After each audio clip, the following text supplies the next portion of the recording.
Sergey பிரின். யாரும் இந்த மனுஷனை மறந்திருக்க மாட்டோம். கூகுள் யூஸ் பண்ணுறோம்னா கண்டிப்பாக செர்கே பிரின் அவர்களை நம்ம எல்லாருக்குமே தெரியும். அவர் தான் ஒன் ஆஃப் த கோ-ஃபவுண்டர் அப்படின்னு சொல்லலாம். பட் 2019 ஆல்ஃபபெட் அப்படின்னு சொல்லக்கூடிய கூகுளினுடைய தாய் நிறுவனத்திடமிருந்து நான் டெய்லி இங்கே வரதெல்லாம் இல்லைப்பா, நான் இங்கேருந்து கொஞ்சமாக விலகிக் கொள்கிறேன் அப்படின்னு சொல்கிறார் இந்த செர்கே பிரின் அவர்கள். வேறு வழியே இல்லாமல் அவரை எல்லாருமே விடை பெற்று அனுப்பி விட்டுறாங்க ஓகே அப்படின்னு சொல்லி. ஆனால் 2025 இதே செர்கே பிரின் அவர்களுடைய ஒரு லீக்டு மெமோ அப்படிங்கிறது வைரலாக பேசப்படுது. என்டையர் டெக் உலகத்தை ஆட்டி படைக்குது. செர்கே பிரின் அவர்கள் மறுபடியும் இதே கூகுளுக்குள்ளே என்டர் ஆகிறாரு. 2019 போனதை விட ரொம்ப ஸ்பீடாக இருக்கார் 2025. அங்கே இருக்கக்கூடிய எம்ப்ளாயிஸிடம் ஏகப்பட்ட சேஞ்சஸை கேட்குறார். கூகுள் அப்படின்னு சொன்ன உடனே கூகுளினுடைய ஆஃபீஸ் எப்படிப்பா கேம் விளையாண்டுக்கிட்டே படுத்துக்கிட்டே ஜூஸ் குடிச்சிக்கிட்டே இப்படிலாம் ஒரு ஆஃபீஸ் இருக்குமா அப்படின்னு நம்ம எதிர்பார்த்தோம்ல, அதெல்லாம் மறந்துடுங்க. அது கிடையாது இனிமேல் கூகுள் ஆஃபீஸ். உண்மையான கூகுள் பல நபர்களால் அங்கே வேலை பார்த்த எம்ப்ளாயிஸால் லீக் செய்யப்படுது. அது சில ஊடகங்கள் கையில் கிடைக்குது. அதுலேருந்து செர்கே பிரின் அவர்களை பற்றியான பேச்சு ரொம்பவே அடிப்படுதுன்னு சொல்லலாம். கூகுளை பொறுத்த வரைக்கும் அவங்க AGI அப்படிங்கிறதுல ரொம்பவே தீவிரமாக இருக்காங்க. AGI அப்படிங்கிறது ஆர்டிஃபிஷியல் ஜெனரல் இன்டெலிஜென்ஸ் அப்படிங்கிறது தான். இப்போ நம்ம யூஸ் பண்ணுறதுலாம் வெறும் ஆர்டிஃபிஷியல் இன்டெலிஜென்ஸ். இந்த ஆர்டிஃபிஷியல் ஜெனரல் இன்டெலிஜென்ஸ் அப்படின்னு சொல்லும்போது மனிதனை விட அதிக சக்தி வாய்ந்த AI டூல்ஸ் அப்படின்னு சொல்லலாம்.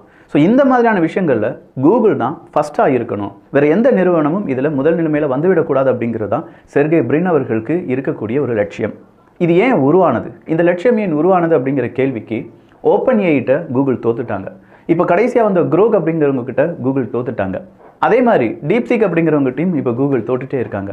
ஏன் தோற்றுவிட்டார்கள் அப்படின்னு சொல்கிறோம்னா, யாராவது கூகுள் ஜெமினியை யூஸ் பண்ணுறீங்களா?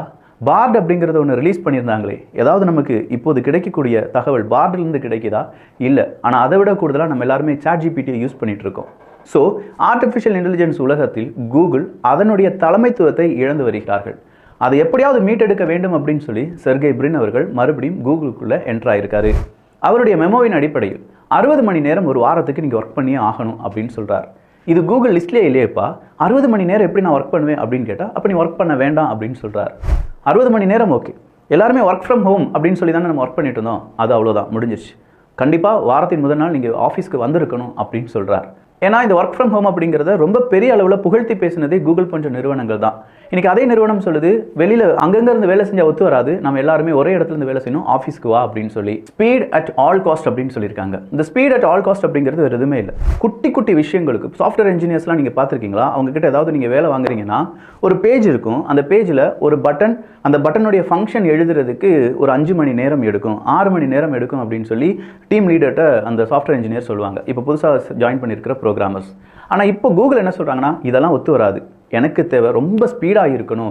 அப்போது இந்த ஸ்பீடாக இருக்கணும் அப்படின்னு சொல்லும்போது சாஃப்ட்வேர் இன்ஜினியர்ஸுக்கு சில பல குறியீடுகள் அப்படிங்கிறது கொடுக்கப்பட்டிருக்கும். இந்த கோட் எழுதணும்னா ஒரு டேப் விட்டுருக்கணும், இந்த கேர்லி பிரைசஸ் ஓப்பன் பண்ணியிருந்தேன்னா அடுத்த கேர்லி பிரைசஸ் அதுக்கு கீழே ஸ்ட்ரைட்டாக இருக்கணும், இந்த மாதிரியான விஷயங்கள்லாம் இருக்கும். அப்போ இந்த கோட் ஸ்ட்ரக்சர் அப்படிங்கிறதெல்லாம் ஃபாலோ பண்ணுறதுனால தான் ஏகப்பட்ட டைம் எடுக்கும். எதுக்காக இந்த கோட் ஸ்ட்ரக்சரை ஃபாலோ பண்ணுறாங்க அப்படின்னா, இன்றைக்கி ஒரு சாஃப்ட்வேர் இன்ஜினியர் அந்த கோட் எழுதிட்டு இருப்பார், நாளைக்கு அந்த ஜாபில் வேறொருத்தர் புதுசாக வரலாம். ஒரே மாதிரியான கோட் ஸ்ட்ரக்சர் இருந்துச்சுன்னா ஒரு ஃபங்க்ஷன் எங்கே ஆரம்பிக்குது எங்கே முடியுது, ஒரு கிளாஸ் எங்கே ஆரம்பிக்குது எங்கே முடியுது அப்படிங்கிறத ஈஸியாக தெரிந்து கொள்ளலாம். அங்கங்கே எழுதி வச்சிருக்காங்க அப்படின்னா கண்டிப்பாக வரக்கூடிய மனிதனால அடுத்து அதை படித்து எடுப்பதற்கு கொஞ்சம் காலதாமதம் ஆகும். இதை கோட் ட்ரான்ஸ்ஃபர் அப்படின்னு சொல்லுவாங்க. ஸோ இந்த மாதிரியான விஷயங்கள்லாம் இனிமேல் இருந்தாலும் பரவாயில்லை, நமக்கான அவுட்புட் ரொம்ப ஸ்பீடாக இருக்கணும் அப்படின்னு சொல்லி இதுவரையிலும் கூகுள் டிக்ஷனரியில் இல்லாத சில விஷயங்களை கொண்டு வரார். அடுத்ததா ஃபர்கட் சேஃப்டி அப்படிங்கிறது தான். கூகுள்னாலே சேஃப்டி தானப்பா அப்படின்னு சொன்னதெல்லாம் காலம் மலையேறி போச்சு. Forgot safety. ஆர்டிஃபிஷியல் இன்டெலிஜென்ஸ் டூலை உருவாக்குவது அப்படிங்கிறது மனிதர்களுக்கு தேவையான ஒரு ப்ராடக்டாக பார்த்து கொண்டிருந்த இந்த உலகம் இப்போ ஆர்டிஃபிஷியல் இன்டெலிஜென்ஸை உருவாக்குவது அப்படிங்கிறது யார் முதன்மையானவங்க, யார் லீடர் அப்படிங்கிறதுக்கான ஒரு போட்டியாக மாறிவிட்டது. அதனால் இந்த சேஃப்டி அதெல்லாம் வேண்டாம், ஆர்டிஃபிஷியல் இன்டெலிஜென்ஸ் நீ ஏதாவது ஒரு கோடு எழுதி அது நிறைய படிச்சிடும், நம்மளை அடிச்சிடும் அப்படிங்கிறதெல்லாம் நீ மறந்துரு.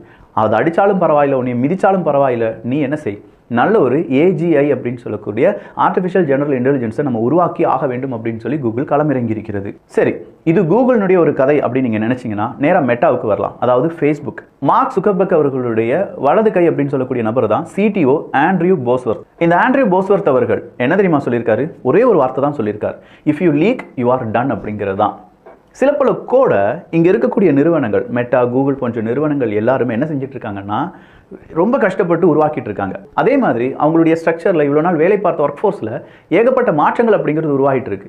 இது எதையாவது நீ லீக் பண்ணிட்டீன்னா, ஒரு எம்ப்ளாயி லீக் பண்ணிட்டானா யூ ஆர் டன், அவ்வளோதான், உன்னை வேலையை விட்டு தூக்கிடுவோம், எதுவுமே யோசிக்க மாட்டோம் அப்படின்னு சொல்கிறார். இங்கே எதையுமே யோசிக்காமல் வேலையை விட்டு தூக்குற அளவுக்கு இங்கே என்ன தப்பு நடந்துட போகுது அப்படின்னு கேட்டிங்கன்னா, அங்கே ஒர்க் ஃபோர்ஸுக்கு அவ்வளோ பெரிய ப்ரெஷர் கொடுக்க ஆரம்பிக்கிறாங்க பெரு நிறுவனங்கள். இது குட்டியோண்டு நிறுவனங்களை பாதிக்குமா விக்கி அப்படின்னு கேட்டால், ஏங்க கூகுள் ஆஃபீஸ் இப்படி இருக்குது அப்படின்னு தெரிந்த பிறகு தான் ஏகப்பட்ட சாஃப்ட்வேர் நிறுவனங்கள் நம்ம ஆஃபீஸும் கூகுள் மாதிரியே இருக்கணும், நம்ம ஆஃபீஸில் இருக்கக்கூடிய எம்ப்ளாயிஸுக்கும் நல்ல ஃப்ரீடம் கொடுக்கணும் அப்படின்னு நினச்சாங்க. இன்றைக்கி கூகுள் போன்ற நிறுவனங்களை இவ்வளோ பெரிய ஸ்ட்ரகிளுக்கு வந்திருக்காங்க அப்படின்னா, கண்டிப்பாக கீழே இருக்கக்கூடிய அந்த நிலைமையை கொஞ்சம் யோசிச்சு பாருங்கள். ஒரு சாஃப்ட்வேர் இன்ஜினியருடைய வாழ்க்கை ரொம்பவே கஷ்டமானது. எல்லாரும் சொல்லுவாங்க லட்சக்கணக்கில் காசு சம்பாதிக்கிறேன்னு.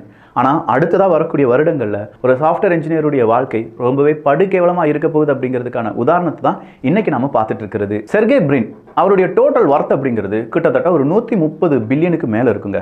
ஆனால் அப்படிப்பட்ட மனுஷன் இவ்வளோ இறங்கி கிரவுண்ட் ஒர்க் பண்ணணும்னு சொல்கிறதுக்கான தேவை என்ன வந்துச்சு அப்படின்னு கேட்டால், அடுக்கடுக்காக கூகுளுக்கு ஏற்பட்ட தோல்விகள் தான். அப்போ இந்த தோல்விகள் கண்டிப்பாக கூகுளை இன்டர்நெட் உலகத்திலிருந்து அப்புறப்படுத்தி விடும் அப்படிங்கிற பயம் இப்போ ஆல்பபெட் நிறுவனத்துக்கு வந்திருக்கு.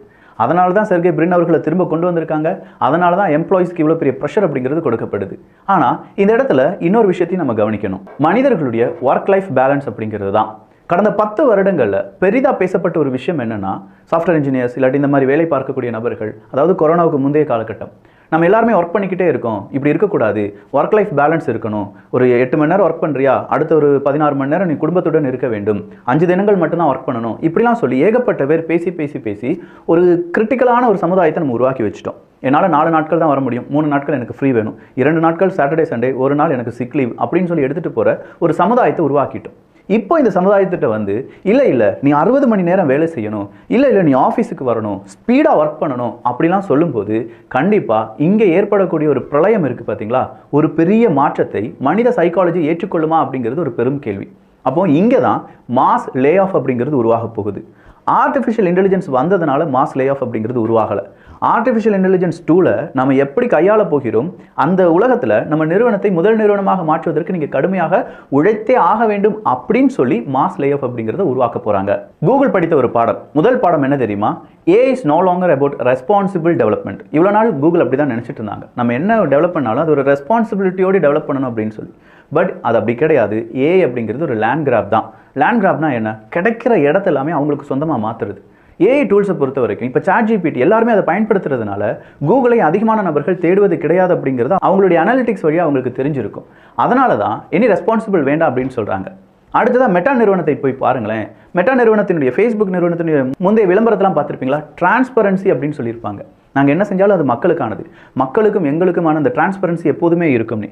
ஆனால் இன்னைக்கு அதே நிறுவனத்தினுடைய CTO என்ன சொல்லியிருக்காரு? If you leak you are ton.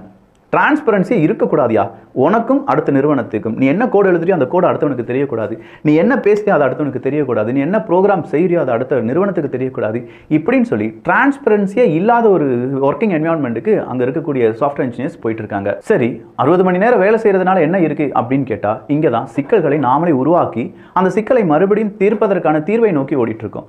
இப்போ ஒரு சமுதாயத்தை உருவாக்கியிருக்கோம் அப்படின்னு சொன்னோம், ஒரு பட்டனை சேஞ்ச் பண்ணுறதுக்கு 4 மணி நேரம் அவன் கோட் பண்ணுவான். நம்ம ஒரு ப்ராஜெக்ட் எஸ்டிமேஷன் அப்படின்னு சொல்லுவோம். ஒவ்வொரு மணி நேரத்துக்கும் இத்தனை டாலர் வச்சு தான் ஒரு சாஃப்ட்வேர் இன்ஜினியருடைய சம்பளம் தீர்மானிக்கப்படுகிறது. ஒரு சாஃப்ட்வேர் இன்ஜினியர் ஒரு கோடு ஒரு மொடியூலை தீர்த்து கொடுப்பதற்காக கிட்டத்தட்ட ஒரு $20 எடுக்கிறாங்கன்னா, அந்த $20 அவன் 7 மணி நேரம் 8 மணி நேரம் கோட் பண்ணியிருப்பாங்க. அப்போ இந்த 7 மணி நேரம் 8 மணி நேரம் கோட் பண்ணவனா 60 மணி நேரம் நீ கண்டிப்பாக ஒர்க் பண்ணியே ஆகணும், ரொம்ப ஸ்பீட் அவுட்புட் கிடைக்கணும் அப்படின்னு சொல்லும்போது ப்ரொடியூஸ் எக்ஸாஸ்டட் கோட் அப்படிங்கிறது வரும். 10 லைனில் எழுத வேண்டிய கோடை அவனுடைய மூளை அதிகமாக யோசிக்காமல் ஒருவேளை 50 லைன்ஸ் எழுத வேண்டியதாக இருக்கும். அதே மாதிரி டீம் கூட அவனுக்கு ஒரு கனெக்டிவிட்டி அப்படிங்கிறது இல்லாமல் போகலாம். மறுபடியும் ஒர்க் லைஃப் பேலன்ஸ் அப்படிங்கிறது சுத்தமாக இல்லாமல் போகலாம். எரர் கோட் அப்படிங்கிறது கூடுதலாக வர்றதுக்கான வாய்ப்புகள் இருக்குது. லே ஆஃப் அப்படிங்கிறத விட தானாக அந்த ஜாபை விட்டு போகிறவங்களுடைய எண்ணிக்கை அதிகமாக இருக்கலாம். மறுபடியும் ஒரு சாஃப்ட்வேர் இன்ஜினியரை வந்து அங்கே வந்து படிக்க வச்சு அதை கோடை எழுத வைக்கிறது ரொம்ப கஷ்டமாக இருக்கலாம். இது எல்லாம் இப்படி நடந்துட்டு இருக்கும்போது அடுத்த ஒரு AI டூல் இவங்களை ரீப்ளேஸ் பண்ணுறதுக்காக வரலாம். புரியுதா உங்களுக்கு? இது ஒரு ரவுண்ட் சர்க்கிள் மாதிரி. நாம சரியாக வேலை செய்யவில்லை அப்படின்னு சொல்லி AI டூல் வருகிறதா, இல்லை AI டூலை நம்ம அதிகமாக நல்ல முறையில் பயன்படுத்த முடியலை அப்படின்னு சொல்லி AI டூல் வருதா அப்படிங்கிறது உங்கள் பார்வைக்கே விட்டுடுறேன். பட் எப்படியா இருந்தாலும் இந்த ரேஸில் யார் அதிகமாக ஓடி, யார் சீக்கிரமாக ஓடி, யார் ரொம்ப நேரம் ஓடி, ஏன்னா 60 மணி நேரம் ஒர்க் பண்ணணும் அப்படிலாம் சொல்லும்போது இவ்வளவு தூரங்களை அதிகமாக ஓடி யார் முதன்மையாக இருக்கிறார்களோ அவங்க இதில் சஸ்டெயின் பண்ணுவாங்க, இல்லாதவங்க இதை விட்டு வெளியேற்றப்படுவார்கள். அது கூகுள்லேருந்து ஆரம்பிக்கும், மெட்டா கண்டினியூ பண்ணுவாங்க, அடுத்ததாக மைக்ரோசாஃப்ட் இதையே ஃபாலோ பண்ணுவாங்க. இங்கே இருக்கக்கூடிய ட்விட்டர், எக்ஸ் வலைதளம், குரோக் அப்படிங்கிறவங்க இதில் அட்வான்ஸ்டாக மாறிட்டு இருக்காங்க.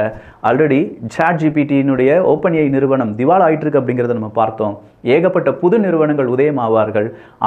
இவங்கெல்லாம் செஞ்ச நெகட்டிவ் என்ன அப்படிங்கிறத பார்த்து அதுலேருந்து பாடம் படித்து பாசிட்டிவான சில விஷயங்களை கொண்டு வருவாங்க.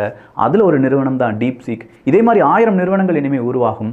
ஆனால் என்ன, புதுமையான நபர்கள், புதுமையான சிந்தனை இருக்கக்கூடிய நபர்கள், புதிய ஐடியாஸ், பெஸ்ட்டான நாலேஜ் அப்படின்னு சொல்கிறவங்க தான் இதில் இனிமேல் சஸ்டெயின் பண்ண முடியும் அப்படின்னு சொல்கிறாங்க. ஏண்டா, செர்கே பிரின் அவர்களுடைய ஒரு லீக்குக்கு பின்னாடி இவ்வளவு விஷயங்கள் இருக்குது அப்படின்னு கேட்டால் இது மட்டும் கிடையாது. இதை விட கூடுதலான விஷயங்கள் இருக்குது. நீங்கள் ஒரு சாஃப்ட்வேர் இன்ஜினியராக இருந்து, இல்லை உங்களுக்கு தெரிஞ்ச யாரோ ஒரு சாஃப்ட்வேர் இன்ஜினியர் இருப்பார்ல, கண்டிப்பாக நான் கம்ப்யூட்டரில் வேலை பார்த்துட்டு இருக்கேன் அப்படின்னு சொல்லி ஐடி கார்டெலாம் போட்டு நம்ம முன்னாடியே கெத்தாக நடந்து போய் ஒரு காலகட்டத்தில் நானும் இதே தான் செஞ்சுட்டு இருந்தேன். அப்படிப்பட்ட நபருக்கு இந்த வீடியோவை ஷேர் பண்ணுங்கள். அவர்கிட்ட இவன் சொல்கிறதெல்லாம் உண்மைதானா, இவன் இப்படி பொய் புழுவிட்டு இருக்கானா, இல்லாட்டி உண்மையை தான் சொல்கிறானா, உண்மையிலேயே சாஃப்ட்வேர் ஃபீல்டில் இருக்கக்கூடிய நபர்களுக்கு அச்சுறுத்தல்கள் வந்து கொண்டு இருக்கிறதா, அது ஏஐ டூல் வழியாக வருதா, இல்லை ஏஐ டூலை சரியாக நம்ம படிக்காததுனால வருதா அப்படிங்கிற கேள்வியை கேளுங்க. அவங்க என்ன ரெஸ்பாண்ட் பண்ணுறாங்க, இல்லை உங்களுக்கு இன்னும் என்ன கேள்விகள் இருக்குது அப்படிங்கிறத கீழே உங்களுடைய கருத்துக்களாக பதிவு பண்ணிங்கன்னா இன்னொரு வீடியோவை பார்த்தலாம். அது இன்னும் கொஞ்சம் டபக்கு